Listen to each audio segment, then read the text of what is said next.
Hey guys, and welcome back to my channel. Today I'm bringing you a review of Brandon Sanderson, Elantris.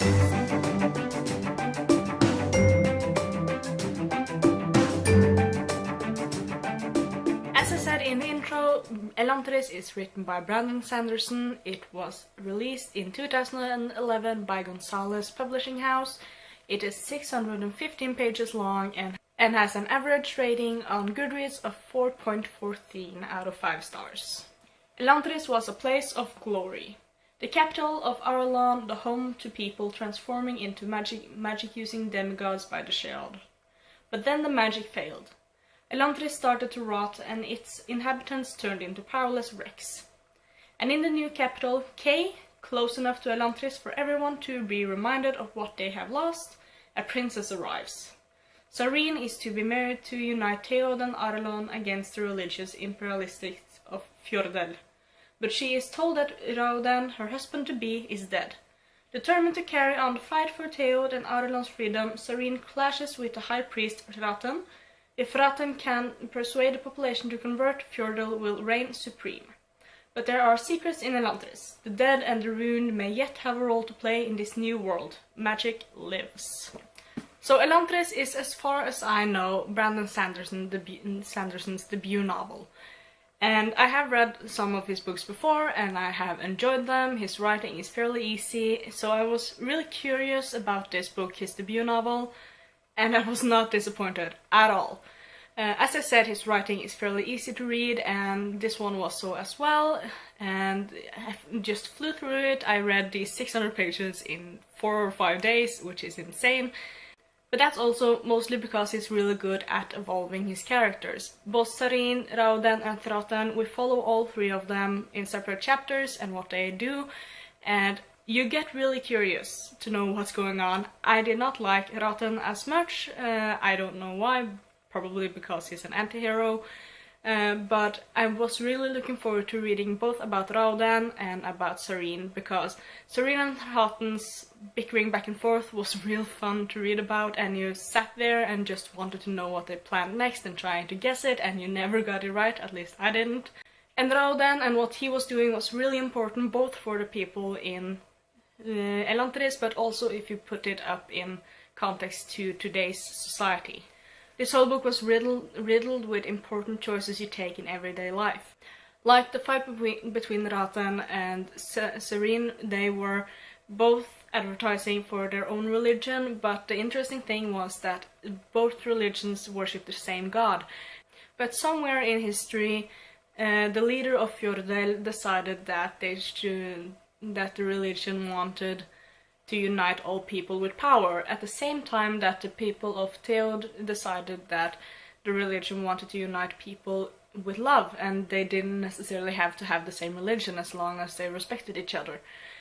And that is a really interesting take, because at least here in Europe there is this big refugee wave coming our way, and they have a different religion than us, and a lot of people goes on and on about how their religion is dangerous and stuff like that. But this book takes up the fact that the religions are mostly the same. Mostly they just want people to live in peace, but humans read the religious texts and make their own opinion, and if this human that does this is a very charismatic person, he can turn a whole people against others because other religion says this and this.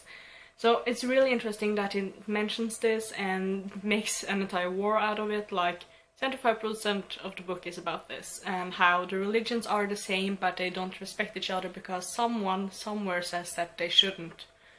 And also going a bit back to Raudan and what he was doing, like the Elantrians, when they are made, they seem to die. They lose their hair, they get black splotches on their faces, and whenever they get hurt they don't heal, so a lot of them goes crazy by the hurt. And this is really interesting how they do it, because as soon as you get taken by the shield, you're seen as dead. You don't have any rights, and everything you own is burned. And then you're thrown into Elantris, where they keep you and let you like starve and go crazy. At least that's what they think. Raudan comes into Elantris, and he is a prince, and he has always been a friend of the people, and therefore he starts this new mission to give the Elantrians a purpose. And that is so important. As a sick person, I can myself say that humans need to be needed. If not, we wither away. We need a purpose to live. If not, we wither away, like the people in Elantris.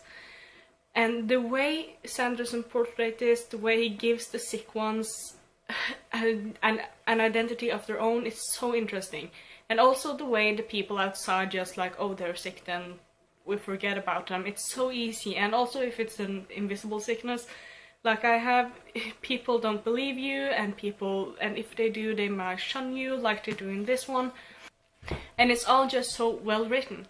Now, this book contains a bit of a political scheming, and therefore you have to follow it when you read it, and you can't just like skip a chapter, even if you don't like Cotton. It needs you to pay attention, and it's also a character-driven book. The story it ain't that much action in this book. It's really character-driven, but you get to love the characters because they're so well written and so diverse that it's not really a problem. I have to say that it was a bit hard for me to read through the first 100 pages, mainly because it was parted up into 3 parts, but that was also why I managed to flew through them, and I got a real feeling of the story within the next 50 pages or so. I ended up giving Elantris 5 out of 5 stars, and I really, really recommend it. So that's it for today. Give this video a thumbs up if you have read Elantris. Let me know in the comments below what you think about it, and I will see you guys later. Bye!